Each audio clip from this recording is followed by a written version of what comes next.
최근에 좀 번역되어져서 나온 책 중에 우리 인생에 바람을 초대하려면 이런 책이 있는데 프랑스의 작가이고 또 철학자인 파스칼 브리크네르라고 하는 이거 이름 외우느라 진짜 이번 주에 힘들었는데 브리크네르 처음 들어본 퍼스트 네임이라서 굉장히 힘들었습니다. 근데 이 그 책의 부제가 이렇게 돼 있어요. 무기력의 시대 진짜 삶을 어떻게 회복할 것인가. 이 저자는 원래 지금 이 사회에 만연하고 있는 개인주의에 그 다음에 가상현실 속에서 살아가고 있는 우리 현대인들이 코로나로 인해서 확실한 어떤 자신들이 그렇게 해도 된다라는 어떤 이유를 찾았고, 그래서 이제 코로나 이후에 지금 우리들이 대체로 스스로를 고립시키고 원래 그렇게 되어가고 있었지만 그리고 가짜 경험 속에서 살아간다. 그래서 그냥 집 안에서 아무것도 하지 않으면서 세상에 대해서 관객이 되어서 평가하고 자기가 진짜 살아간다라고 생각하는데 우리의 미래는 하나의 거대한 관이 되어가고 있다. 우리가 관 짜고 들어가라 할 때 그 관입니다. 우리 미래가 거대하게 하나의 관이다. 그러니까 뭐냐면 진짜 삶이 없는 세상 속에 살아가고 있다. 그래서 이제 15개의 키워드를 가지고 이제 자신의 이 주장들을 입증해 나가는데 그 중에 키워드 하나가 스마트폰입니다. 스마트폰. 그리고 우리는 스마트폰에게 뭐라고 얘기하냐면 나에게 멋진 일이 생기리라 말해다오. 우리는 굉장히 무료하고 정신적인 질병에 시달리고 있습니다. 현대인들이 이제는 뭐 우울증을 감기라고 합니다. 우울증은 감기와 다릅니다. 감기만큼이나 많이 걸리고 있다는 의미이지 여러분 우울증이 감기처럼 낫고 더 면역을 증강시켜 주느냐? 전혀 그런 병이 아닌데 우리는 이런 병을 너무나 당연한 병으로 받아들일 뿐만 아니라 이제 그런 병원을 다니는 것을 부끄러워하지 말라. 아니 뭐 부끄러워할 건 아니죠. 아프면은 가야죠. 그러나 우리의 삶이 전체적으로 정신적으로 영적으로 거대한 문제에 봉착하여 있다라고 하는 사실만큼은 분명하고 여러분의 자녀들이 너무나 많은 사람들이 가니까 정신건강의학과를 날마다 들락날락하면 좋겠습니까? 그렇진 않겠죠. 우리의 남은 삶이 어떤 약물에 의존하는 삶이면 되겠습니까? 근데 왜 우리가 그렇게 되겠느냐? 때로는 그리스도인인데도 왜 그런 일이 우리에게 계속 생기는가 하면서 이제 오늘 제목을 한번 생각해 보면 우리 인생에 바람을 초대하려면 바람은 이제 집 밖에서 불어 들어오는 거죠. 내가 창을 열어야 집 밖에서 불어 들어오는 건데 말하자면 이제 우리가 실제의 삶, 진짜 삶을 살아가려면 어떻게 해야 될 것인가. 그래서 무기력의 시대에 진짜 삶을 어떻게 회복할 것인가. 이런 주제를 다루고 있습니다. 예를 들면 이제 우리가 살다 보면 식욕이 떨어질 때가 있습니다. 그러면 어떻게 해야 식욕이 이렇게 생기죠? 산책하고 내 자신을 움직여서 뭔가 내 자신이 이제 건강하게 식욕을 느끼게끔 해야 되는데 우리가 그게 안 되니까 그런 방법을 택하지 않고 주로 먹방을 켜가지고 먹방을 보다 보니까 뭐가 먹고 싶어져서 먹는. 그러니까 뭐냐면 이 스마트폰을 통해서 내가 우울한데 우울하면 우리 어떻게 해야 돼요? 심심하면 어떻게 해야 돼요? 예. 원래 나가야 되죠. 여러분이 어렸을 때 삶을 잘 생각해 보세요. 아, 심심해. 그럼 우리 어떻게 했어요? 나가서 누구야 놀자. 이렇게 했습니다. 그래서 내가 안 심심한 실제적인 어떤 활동을 했다라는 거죠. 근데 우리 아들을 요새 막내를 키우면서 이제 우리 막내가 아빠 심심해. 무슨 뜻인지 압니까? 혹시? 유튜브를 보여달라는 뜻입니다. 이거는 굉장히 의미심장한 겁니다. 웃긴 게 아니라. 왜냐하면 심심하면 심심하지 않게 행동해야 사람이 건강해지고 그 다음에 그렇게 서칭하고 뭔가 재미를 찾는 과정 속에서 세상 말로 까이기도 하고, 그럼 내가 이런 식으로 살아가지고는 친구가 없겠구나라는 걸 느끼기도 해야 되고, 그 다음에 이런 거는 되게 좋지 않은 행동이구나 하는 것도 부딪혀야 되고, 사람들하고 재미있게 놀고 내가 안 심심하려면 양보해야 되는구나, 뭐 이런 걸 느껴야 됩니다. 그런데 심심하면 유튜브를 틀어서 내게 뭔가 멋진 일이 생긴 것처럼 그렇게 해야 된다라는 겁니다. 아무것도 시도하지 않는 거예요. 그래서 제가 이 책에서 굉장히 쇼킹한 그 목사로서 구절을 만났습니다.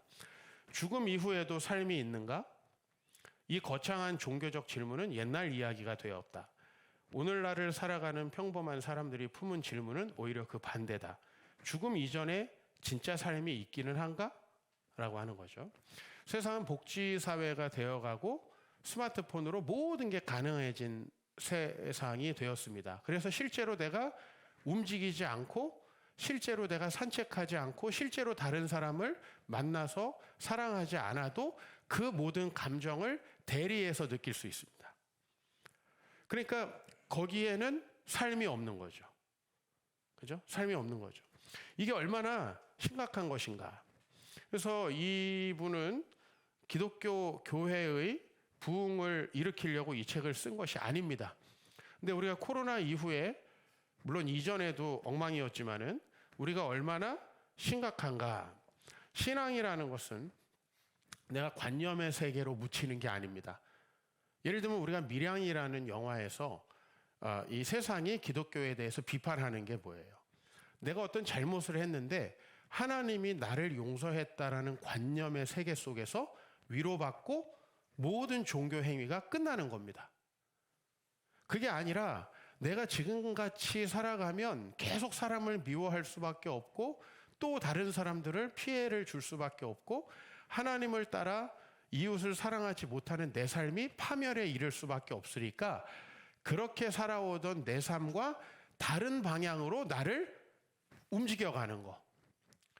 이게 이제 하나님이 주신 삶인데, 우리는 하나님이 다 나를 위로하시고 축복하신다. 지금의 삶에 충분히 나는 만족할 수 있다. 아니, 만족스럽지 않은 삶인데 그거를 만족할 수 있다라고 이렇게 생각을 하고, 우리의 삶은 이웃을 사랑하지 않는 삶에서 이웃을 사랑하는 삶을 시도함으로써 바뀔 수 있는데, 내가 이웃을 사랑하지 않고 느끼는 허무함과 공허함들을 유튜브를 틀어가지고 저녁에 설교를 들으면서 잔다. 이거 뭐가 다른 점이 있냐면, 여러분들이 말씀을 듣고 유튜브에서 종교적인 어떤 그 찬양이나 뭐 그게 제 설교일 수도 있고, 이런 것들을 들을 때만 평안하고 그걸 끄면 행복하지 않다라고 하면 여러분은 실제 삶을 살고 있는 게 아니다.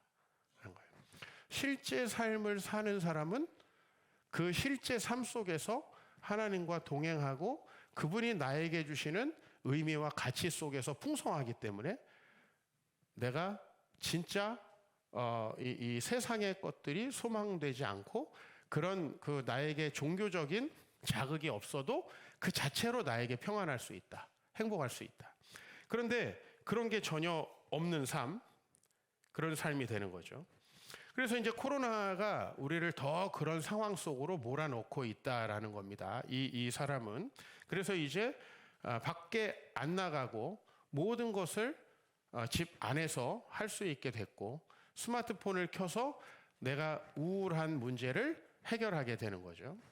유발 하라리가 호모 데우스에서 되게 비슷한 얘기를 했는데, 이제 앞으로 계속 인간이 이렇게 과학이 발전하고 또 사회가 계속 진보하면, 진보가 되지 않는다고 저는 생각하지만, 어느 방향으로 나아가냐?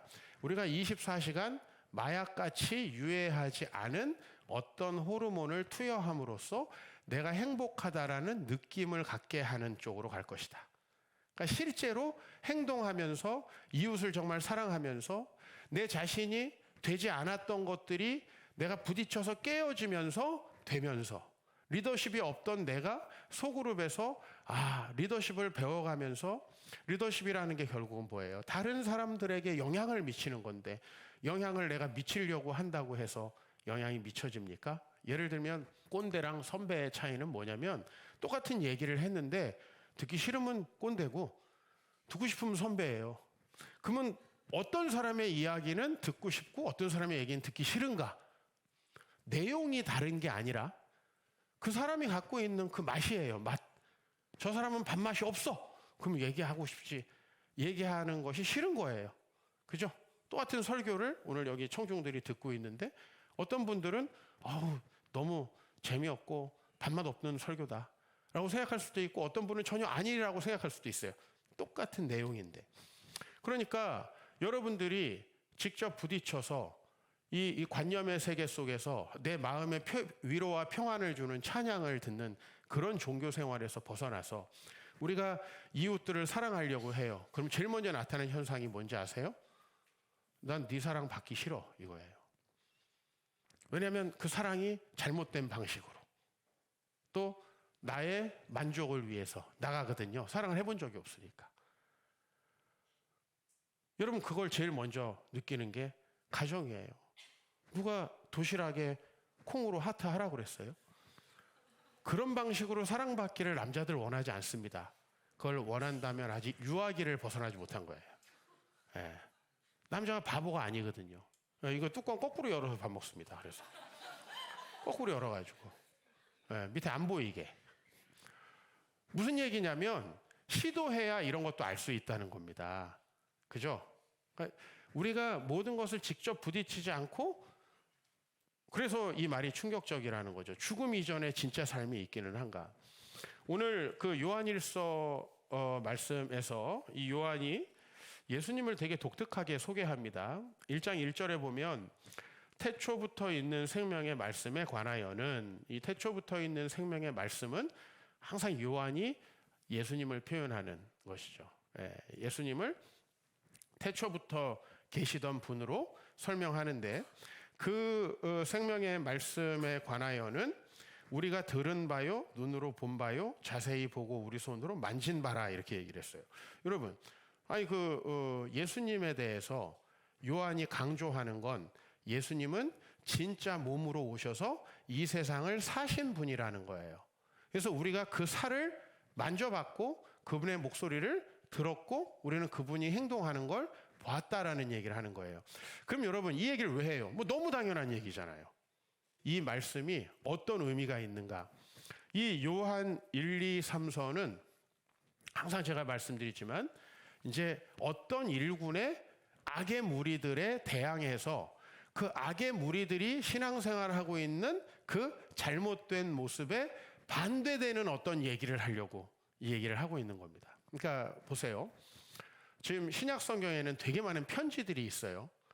근데 그 편지들에는 항상 수신자가 있어요. 편지들이 전해질 때에 그 배경과 맥락을 우리가 알아야만 그 편지가 어떤 의미인지를 알 수 있다라는 거예요. 그죠?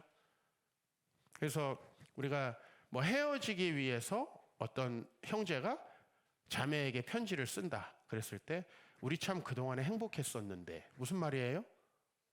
밑밥을 깐다. 전문 용어로. 이거는 행복했다라는 얘기를 하려는 게 아니죠.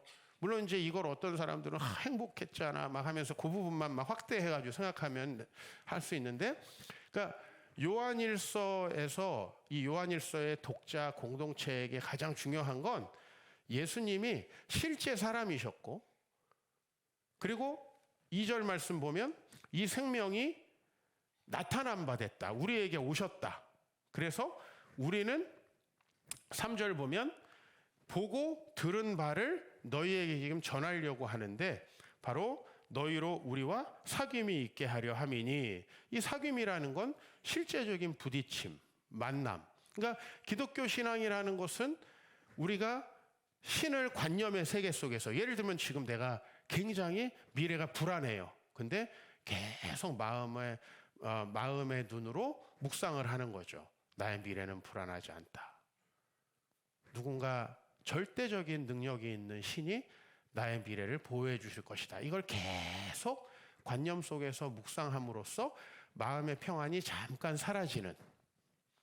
자, 요거는 그 묵상이 예를 들면 불교식으로 말하면 그 연불을 딱 끄는 순간 다시 현실 세계로 돌아와서 불안해지는 거예요.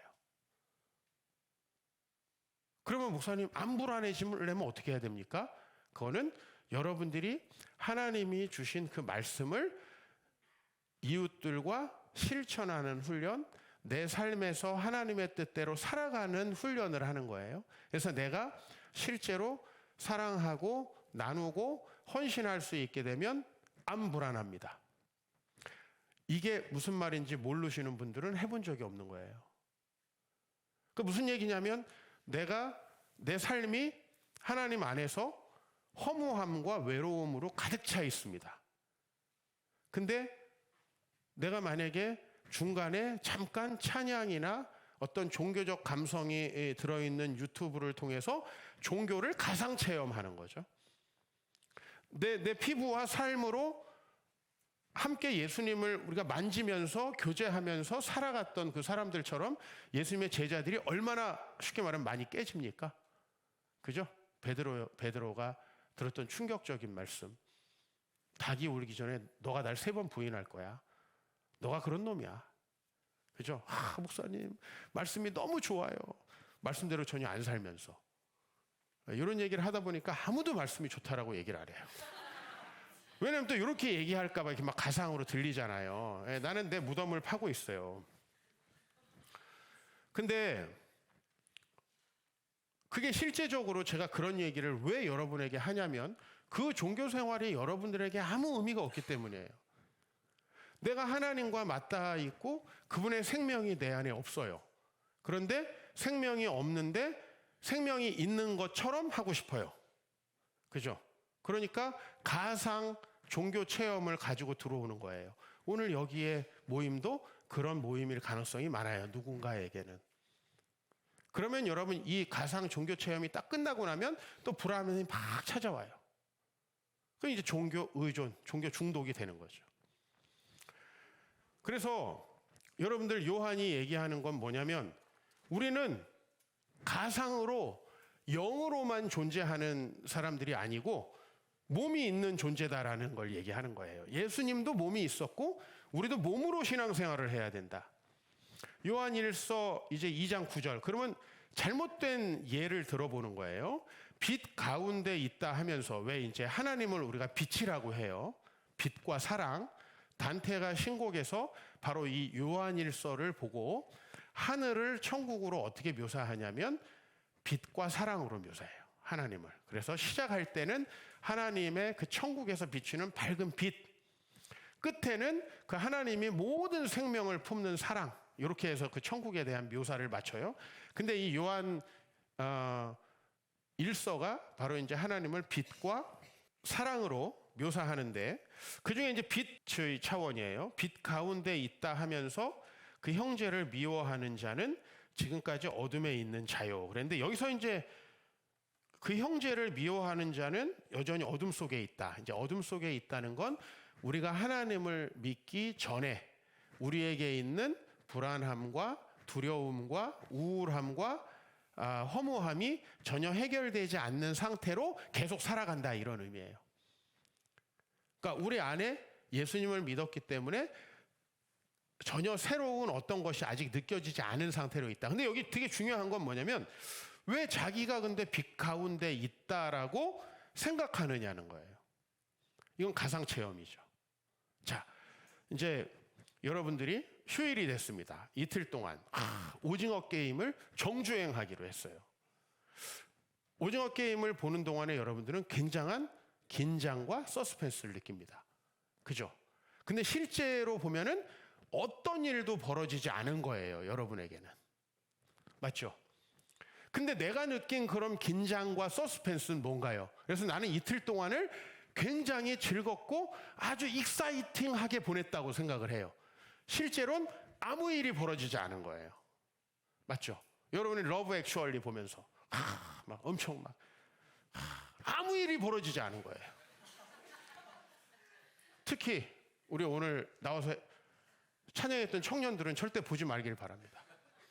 아무 일도 실제로는 벌어지지 않은 거예요. 맞죠? 근데 더 나쁜 게 뭐냐면 무슨 일이 벌어진 것 같은 느낌을 준다는 거예요. 이 예배가 가끔 여러분에게 아주 안 좋을 수 있는 건 뭐냐면 여러분들이 이 말씀을 듣고 회개해서 새로운 삶을 시도해보지 않는 한 실제로 이 예배는 여러분에게 아무 가치가 없는데, 차라리 나는 예배도 안 나갔고 그래서 안 나오시는 분들이 좀 계시긴 한데, 나는 예배도 안 나왔고 나는 아무 신앙생활 한 것도 없으니까 이번 주에도 여전히 우울할 예정이고 직장에서 맨날 승질 내고 있을 예정이야. 이러면 대비가 되잖아요. 대비가. 근데 나는 예배도 나왔어. 그리고 잠깐 동안 말씀을 들을 때는 물론 제 설교는 그런 요소가 많이 없습니다만은 좀 위로도 되고 뭔가 이렇게 마음의 평안도 생기고 막 미래에 뭔가 새로운 삶에 좋은 일이 막 일어날 것 같고 막 뭔가 그런 느낌을 갖는다는 것은 페이크다 이거예요. 실제로는 그런 일이 일어나지 않는다. 여러분이 러브 액츄얼리를 보고 나가서 어떤 자매에게 말을 걸면 잡혀가는 거랑 똑같은 거죠. 잡혀갑니다. 실제로는 그런 일이 절대 벌어지지 않습니다. 안 그런가요? 그러니까 싸우려면 성령 영화를 보지 말고 싸워라. 그래야 괜히 싸우다간 얻어 터지는구나. 이걸 알 수 있는 거예요. 근데 성령 영화를 보면서 내 몸이 성령처럼 움직일 거라고 가상현실 속에 빠지면 어떻게 되는가? 근데 실제로 성령 영화를 보면서 그런 일이 벌어지진 않지만 종교 생활은 얼마든지 그런 일이 벌어질 수 있다는 거죠. 나는 전혀 하나님을 사랑하고 이웃을 사랑하지 않는데 내가 종교 예배를 드렸다는 그 이유로 나에게 빛이 임할 거라고 생각하는 거. 그렇지 않다라는 거예요. 그래서 여기서 강요하는 거예요. 강조하는 거예요. 실제 그런 일은 벌어지지 않는다. 3장에 가면 이제 사랑에 대해서 얘기를 해요. 제가 빛과 사랑, 천국은 빛과 사랑. 형제가 헐벗고 굶주려 있어요. 그런데 우리는 교회에서 사랑을 나눈 철가방 우수씨. 어차피 제가 그 설교를 한다고 해서 누군가가 사랑하고 막 선교할 거라고 생각하지 않았다고 제가 늘 말씀드리죠. 또 실제로 그런 일도 벌어지지 않더라고요. 내가 설교하고서 실제 보니까. 근데 그런 감동적인 막 설교를 들으면서 울었어요. 예, 이 설교자의 짜릿함은 성도들이 우는 거예요. 예, 그럼 뭔가 이날은 밥값을 했다라고 하는 그런 다 뭉클함이 있어요. 그러나 여러분들의 삶에 전혀 변화가 없으면 사실 이거 굉장히 심각한 게임을 한 거나 다름없어요. 그래서 여러분들이 오히려 그 좋은 설교를 듣고 이렇게 선교를 열심히 하는 교회의 일원이 되어 있다라는 생각 속에서 나도 선교를 열심히 하고 있다라고 착각하는 그런 식으로 우리가 이 예배를 드리고 있다면 이게 굉장히 심각한 거라는 거죠. 그죠? 그래서 이제 코로나 중에 우리는 예배를 보고 있습니다. 스마트폰으로 설교를 듣고 있습니다. 그러면 사실 여러분 마음이 좀 평안할 겁니다. 그죠? 네. 그런 말씀을 듣고도 전혀 평안해지지 않는다? 그것도 정상은 아니에요. 그러나 여러분이 이제 뭘 비교해 봐야 되냐면 그러면 나의 일상은 달라졌는가? 왜냐하면 여러분이 진짜 이웃을 사랑하는 사람이 되면요 엄청 매력적인 사람이 돼요. 사람들이 여러분을 대하는 게 달라집니다. 근데 그게 전혀 변화가 없으면 실제로는 내 삶에 나아지는 건 전혀 없잖아요. 그래서 우리 신앙은 몸으로 부딪혀야 되는 거예요. 오늘부터 새로운 소그룹을 하는데 소그룹을 사실은 했을 경우에 문제가 생길 가능성이 있나요? 안 했을 때 문제가 생길 가능성이 있나요? 했을 때 문제가 생길 가능성이 있죠. 안 하면 문제가 생길 수가 없어요. 태어나지 않으면 아플 수 없는 것과 똑같아요. 그렇죠? 사랑하지 않으면 상처받을 수 없음과 똑같아요. 그러니까 안 하는 게 훨씬 더 유익합니다. 근데 왜 하나님은 하라고 하는가라는 거죠. 자, 그것은 우리의 근원적인 결핍과 관련이 되어 있습니다. 헬라어에서는 우리의 생명이라는 것을 두 가지로 이렇게 나누는데요. 하나는 비오스라는 단어로 설명해요. 그럼 여기서 뭐가 왔겠어요? 바이오. 요크루트가 살아있다 그럴 때 막 거기 영성이 있나요? 아니죠. 거기 어떤 균들이 돌아다닌다. 뭐 이런 의미죠. 그죠? 그러니까 그 생물학적인 의미에서의 삶이 이제 비오스의 삶이고, 근데 뭔가 영적으로 아무 의미 없고 무가치한 삶을 사는 것에서 벗어난다라는 의미의 조에라는 단어가 있고요.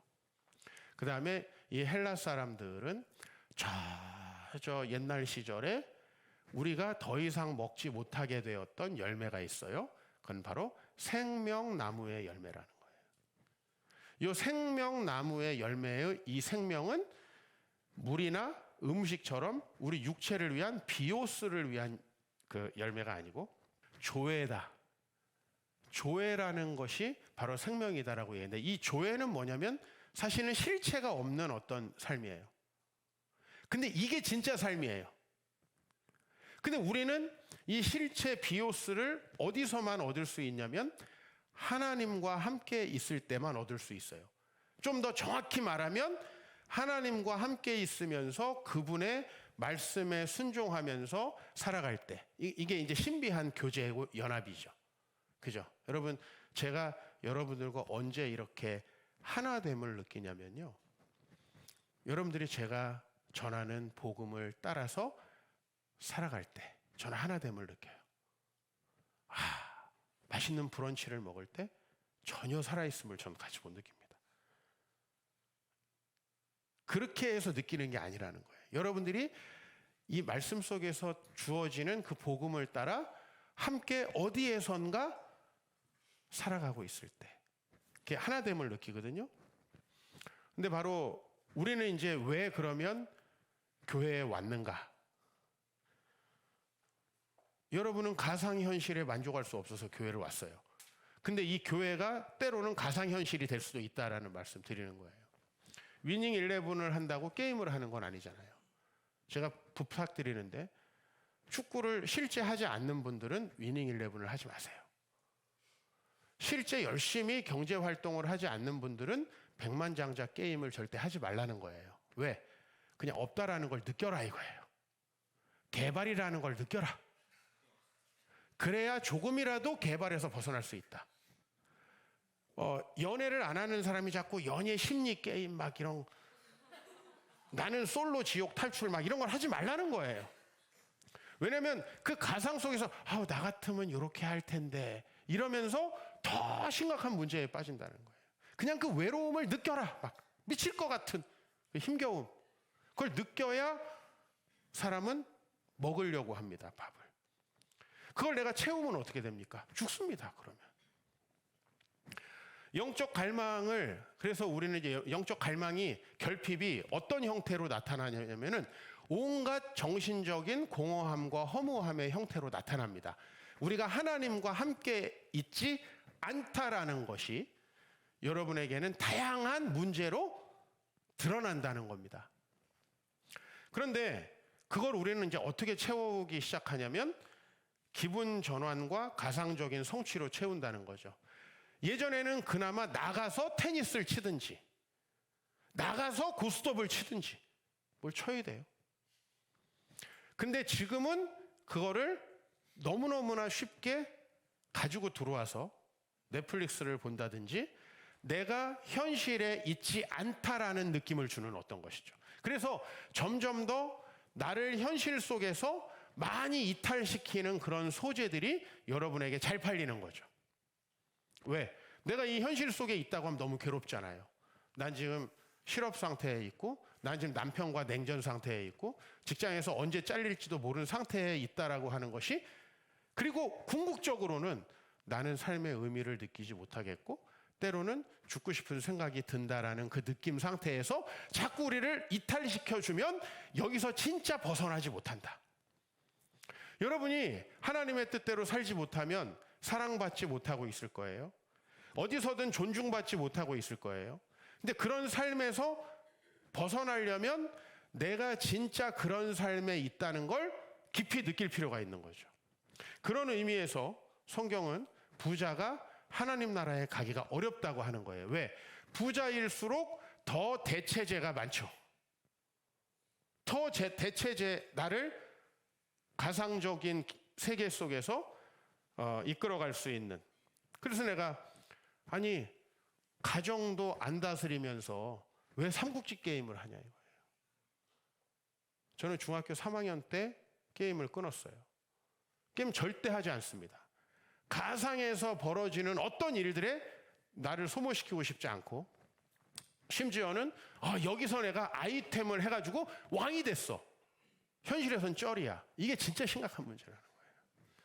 현실에서의 쩔이임을 너무 고통스럽게 느끼게 되는 곳이 교회다. 그 교회는 그걸 왜 느끼게 해주는가라는 거죠. 탕자가 자기가 진짜 다음 끼니도 이어갈 수 없는 불쌍한 존재라는 걸 알았을 때, 그때 비로소 어디로 갑니까? 네, 아버지의 집으로 갑니다. 그러니까 여러분들이 여전히 무슨 사회적인 지위네, 뭐 통장에 돈이네, 이걸로 적당히 버틸 수 있는 동안에는 절대 하나님께 오지 않는다. 그걸로 여러분의 삶을 해결해 나가려고 한다. 그 영적 갈망이 해결되기 위해서는 그럼 어떻게 해야 되느냐 하면, 우리는 하나님께서 가라고 하는 세계 속으로 가야 합니다. 그것은 현실입니다. 현실 속에 여러분이 사랑받지 못한다면 하나님 앞에 우리는 신실한 삶을 살고 있지 못한 겁니다. 현실 속에서 여러분이 아무것도 이루지 못한다면 여러분은 하나님 앞에서 훈련되지 않은 겁니다. 아브라함은 바로 철저히 어떤 세계로 나갔냐면은 자신의 무능력함이 증명되는 세계로 나갔습니다. 가나안 땅은 하나님이 막 보호해주는 세계가 아니라 너 하나님이 없으면 아무것도 아니야 라고 하는 걸 보여주는 세계였습니다. 가자마자 와이프를 지켜줄 수가 없습니다. 그죠? 왜요? 가나안 땅에서 제일 먼저 일어난 일이 와이프를 뺏기는 사건이에요. 자기 조카가 배신하는 세상입니다.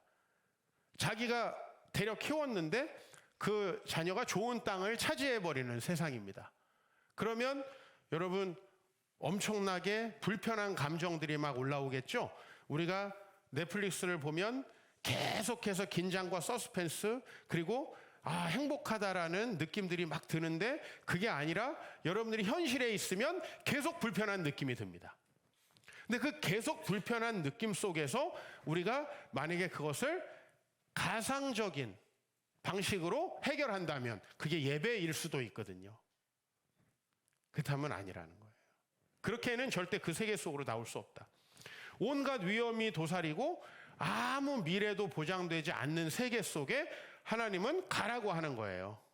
네가 답을 찾으려면 거기에 가서 내 말씀대로 살으라는 거예요. 내 말씀대로. 어떤 삶을 살았습니까? 자기를 배신한 롯을 구해줬습니다. 세상 멸망해야 되는 소돔이라는 곳을 위해서 기도합니다. 그렇죠? 그랬는데요, 거기에서 이제 뭘 발견하게 되냐면은 하나님이 진짜 계시다는 걸 체험하게 되는 겁니다. 오늘 나는 전혀 재미가 없고, 오늘 나는 왜 이 오늘이라는 삶을 살아야 되는지 잘 모르겠는데 스마트폰을 켜가지고 나는 오늘도 참 재밌고 좋았어. 여러분들이 실제 삶을 살지 않고 공연을 보고 와서 좋았어. 어떤 변화가 일어났나요? 뭐가 좋은 건가요?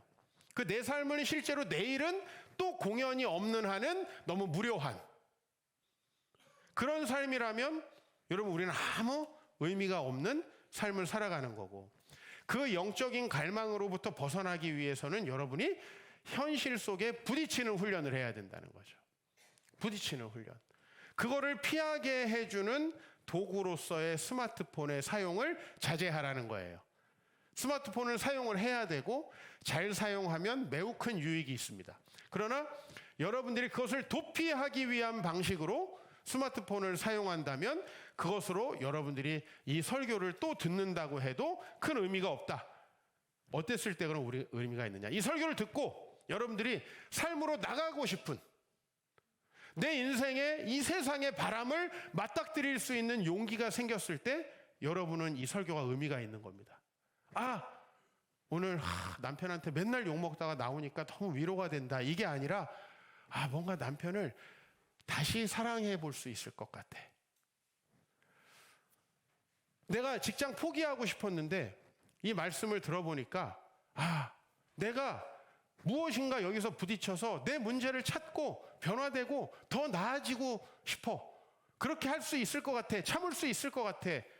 그 마음이 여러분에게 든다면, 즉 여러분을 이 말씀이 피 안의 세계로, 어떤 열반의 세계로 이렇게 이끌어주는 게 아니라 여러분들의 이 삶에 좀 더 도전할 수 있게끔 만들어준다면, 하나님은 우리에게 피하는 것을 막으십니다. 엘리야라는 선지자가 현실 속에 열심히 이세벨이라고 하는 악의 무리와 싸웠습니다. 근데 아무것도 되어지는 게 없는 것 같아요. 그래서 어디로 갔죠? 저 남쪽 광야로 가서 로뎀나무라는, 아주 우리 느티나무, 우리의 플라타너스 이런 거랑은 차원이 다른, 그늘이 별로 없는 나무입니다. 그런 나무 밑에 들어가서 차라리 죽고 싶다 하고 자버리죠? 하나님 뭐 했어요? 떡과 물을 주시면서 겨어 나와라. 하나님 물론 이렇게 말씀하시지 않으세요. 하나님 훨씬 굉장히 저보다는 세련되게 말하세요. 그러나 간단하게 말하면 겨어 나와라. 먹고 자니까 또 줬어요. 또 떡과 물을 줬어요. 겨어 나와라. 엘리야가 40일 40야를 힘을 내서 호렙산으로 갔다. 뭐냐면 하나님은 계속 우리 현실 속에 나가서 하나님을 경험하라는 겁니다. 그게 여러분들이 성장하는 것이라는 거죠. 그래서 해보지 않은 세계 속으로, 삶 속으로 여러분이 들어가게 된다면 그게 여러분 은혜 받았다라는 것입니다. 내가 내 삶에서 상처받고 힘들었는데 오늘 목사님 내 편 되어 주시는 것 같고, 이런 건 은혜가 아닐 가능성이 되게 많습니다. 그러나 여러분들이 지금까지의 삶이 왜 문제였는가? 제가 아까 미국에 왜 갔습니까? 라고 말씀드렸습니다.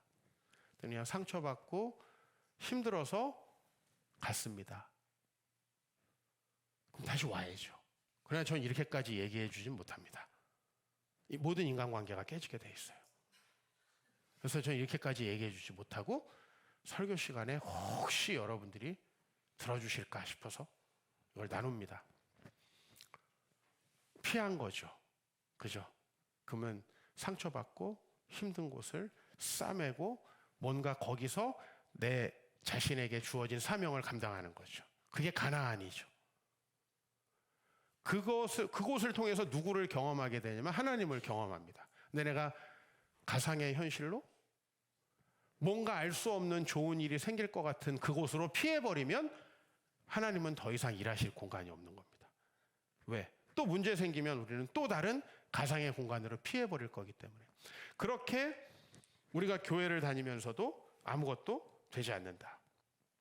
배는 항구에 정박해 있을 때 가장 안전하다. 그러나 그것이 배가 존재하는 이유는 아니다. 여러분이 부딪혀 보길 바랍니다. 살면서 새로운 시도를 해보길 바랍니다. 부부관계가 어려울 때 그 방법을 찾아서 기도하십시오.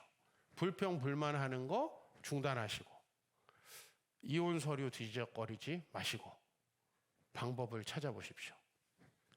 제일 안 좋은 건 넷플릭스로 가는 겁니다. 절대 그런 일은 벌어지지 않습니다. 이번에 킹덤 처치 세미나 지난주에 참여하신 목사님, 인천에서 목회를 하시는데요. 되게 아름다운 케이스예요. 이렇게 교회가 있는데 교회가 굉장히 협소했다고 합니다. 근데 성도님들이 불어나니까 담임 목사님께서 한 70% 정도 성도님들을 데리고 나가서 개척을 하셨어요. 담임 목사님이. 그리고 이제 한 30% 정도 남은 분들하고 부목사님이 여기 남아서 목회를 하게 됐어요. 근데 교회 이름은 바뀌었어요. 왜? 나가면서 그 교회 이름도 가져나갔으니까. 이건 개척된 교회인가 아닌가. 건물도 안 바뀌었고 공동체 성도들도 안 바뀌었어요. 물론 이제 한 70%가 나가긴 했지만. 그래서 되게 독특하게 교회를 개척하게 된 목사님이에요. 이미 자립도 돼 있고 뭐 교회 공간이 그대로니까 더 이상 자금도 필요할 일이 없습니다. 그런데 왜 세미나에 오셨습니까? 라고 제가 이제 동기를 여쭤봤더니 공동체를 만들고 싶습니다. 그렇게 얘기를 하더라고요. 그래서 뭐 어떻게 만들려고 하십니까? 그랬더니 모르겠습니다. 그냥 부딪혀 보려고 합니다. 이게 잘 되는 사람의 특징이에요. 그러니까 우리는 가급적이면 피하려고 하고 내가 잘하고 있다는 생각을 갖게 만드는 쪽으로 자꾸 이동하려고 하거든요. 근데 내가 도전해 본다는 건 뭡니까? 내가 거기서 너무나 부족하다는 걸 발견하고 깨져서 성장하겠다는 얘기입니다. 현실 세계로 들어오겠다는 겁니다. 그래서 대단히 환영한다. 이런 분이라면. 어떻게 한번 이종필 목사님 강의를 한번 들어보면 나아질까 싶어가지고 나아진 사람 단 한 명도 없습니다. 이렇게 얘기하기 때문에 또 세미나가 잘 안 돼요. 이거라면 막 부흥하고 막 넘친다고 하고 막 나 때문에 잘 된 사람도 아닌 것까지도 막 끌어다 대가지고 나 때문에 잘 된 것처럼 이렇게 해야 되잖아요. 그죠? 난 그게 진짜 안 돼요. 하여튼 뭐 살면서 잘 되기는 어려울 것 같아요. 근데 이분이 모르지만 부딪혀 보고 싶고 목사님이 그런 공동체를 구현해 나가는 것 같아서 내가 한번 배우고 나도 한번 시도해 보겠다.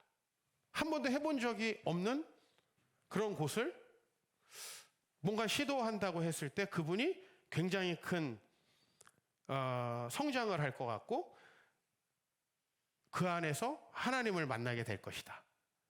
전혀 준비되어 있지 않은 해본 적이 없는 그 일을 할 수 있게끔 인도하시는 그 하나님을 만나게 될 것입니다. 그러나 우리가 우리의 삶을 도피하면 어떤 문제가 생기느냐? 가상의 만족 그리고 그 가상의 만족을 둘러싼 온갖 우울함의 여지판만 남은 인생이 된다는 거죠. 실제 내 인생의 문제는 전혀 해결되지 않는다. 생각하지 말고 그저 그냥 하세요. 그저 그냥 하라는 거예요. 공동체 생활 힘들죠. 부딪히죠. 그리고 내가 이 정도 존재밖에 안 되나? 이사야는 하나님 앞에 서니까 내 입은 이거 걸레짝이구나. 이거 불태워버려야 되겠구나 라고 생각을 해요.